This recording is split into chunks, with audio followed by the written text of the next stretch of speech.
Now, when we talk about pain, one of the things that I want to explore and unpack a bit is the role of meaning in this entrepreneurial journey. I know that's an issue that you had shared with me before. That yeah, I had about 8 year period of what's my meaning, what's my purpose, and it reminded me of something that I've learned from one of my mentors, Dan Sullivan, over at Strategic Coach, who shared.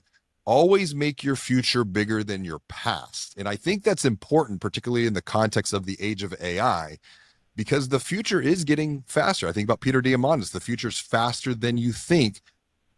Where does meaning and where has meaning played a role in your entrepreneurial journey and reflection?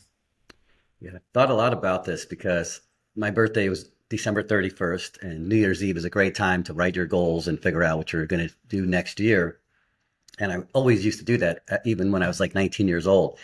And you have this corporate ladder, you have these goals that you write down that you want to achieve in your life. And then, you know, the road that you're on, you're so focused on getting to the end that when you finally get to the end, you feel cheated, right? In my personal case, Digital Insight was the best journey I've ever been on. Everything that happened, it was hard work. It was sleeping on the floor. It was 7 day weeks and 18-hour days and competitive, but yet creating meaning for your employees and giving them a sense of mission and passion, right? So it's like giving birth to a child.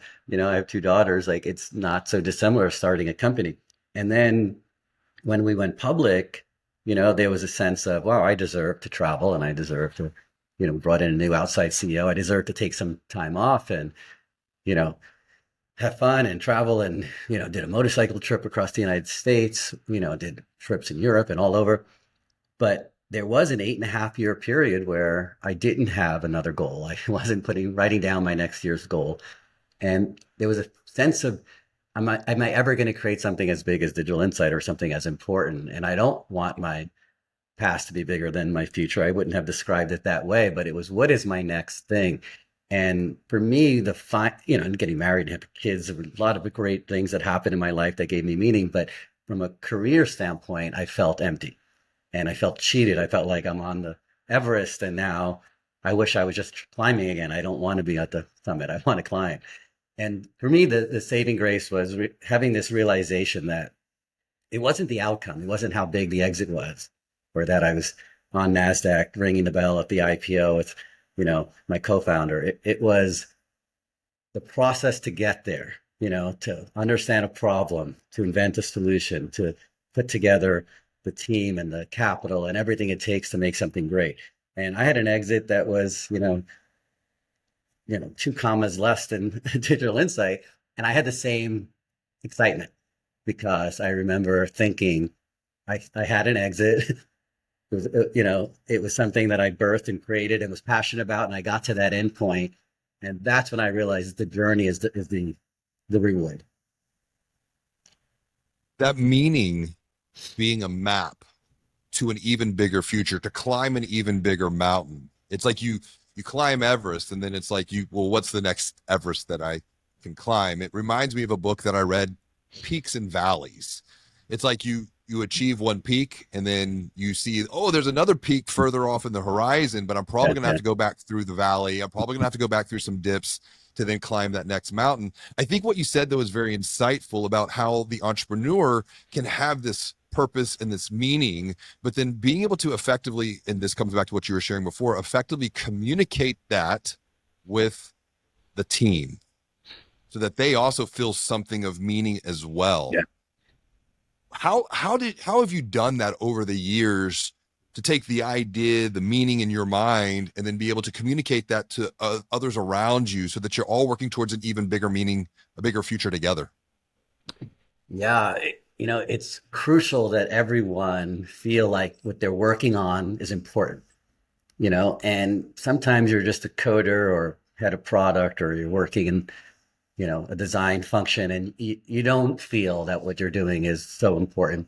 And I felt like if you could share with them what they're doing is important, it really, really helps, gives them a sense of passion. So I remember a couple instances. Once we we're only 15 employees in a big company who had just gone public and raised $100 million, tried to acquire us. And I, met the founder CEO of that company in Georgia. And long story short, I told him no, but I knew that my employees were going to hear about this. So I put together a little PowerPoint presentation on the plane. I called the whole company in, and I had gotten the card of the chairman of the board, the CEO, and the head of sales for that company. We had traded business cards. So when I went home, I gave the presentation. Hey, they tried to buy us. We said no. Here's why. We're going to beat them organically. They have hundreds of employees. We have 15, but here's why. And I went over our distribution strategy, our go-to-market approach, the way we put the software together, step by step. But at the end, I said, you really want to know why? I'm like, and I took all three cards and I hit the speakerphone and I dialed the number of the chairman of the board, praying to God he didn't answer, and he didn't answer. And my CEO went to voicemail, head of sales went to voicemail. And I said, it's 4 o'clock in LA, it's 7 in Atlanta, and they're all sleeping. They all went home. Like, Daniel, what time are you here till? And he said, midnight. And I went through everyone in the company, and I said, we're going to work harder. That's why we're going to win. And they're all like riled up, like, yeah, we're going to work harder. We're going to beat them. And we did. They went out of business and we had the exit. Yeah, that's a great, very practical example of the power of meaning and combining that with a mission. It reminds me of something I wrote about in Banking on Change, where we're looking not just for our moonshot, but now we're looking for our Mars shot, something that's even bigger and further out, that many might not be able to see once again. So bringing this back to what we were discussing before, for someone who is watching or listening, another B2B entrepreneur, that they might feel like they have lost their meaning, they have lost their way.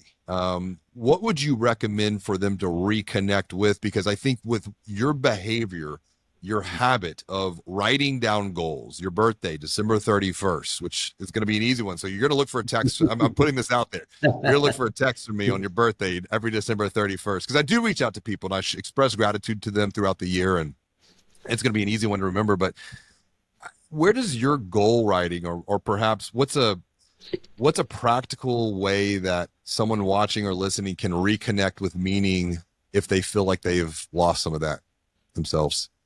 Yeah. So there was two parts of it. Part one is the self-reflection and understanding what drives and motivates you. For me, it was just thinking through, when was I happiest? What did I feel most fulfilled? What got me to the point where I was proud and felt like I did something important. And it was starting something from zero, right? And seeing it go through. And the other part is sharing that communal experience back with the team. Actually, it was Richard Feynman, the physicist who was on the Manhattan Project. There's a great story of him. They had this task and everything was so secretive that they had these, hundreds of soldiers putting in punch cards, but they didn't know what they were working on. The error rate was really high, and he was trying to fight with the general to explain to them that they're working on saving the world from World War II. And he's like, you can't tell them that. But he figured out what to tell them without giving away that they were working on nuclear bombs, to give them a sense. And the error rate dropped 98%, and the productivity went up 3x. Because instead of them just having a punch card, they had a mission. They had something that they were doing that was more important than they themselves. And that's more important than your self-reflection. I think you could, read a book or figure out a way to get yourself motivated, but to get 200 employees at a company on the same wavelength, that's the challenge. If you want to keep learning from videos like this one, I recommend you check out this video right here. And if you want to watch the entire podcast conversation, you can click here.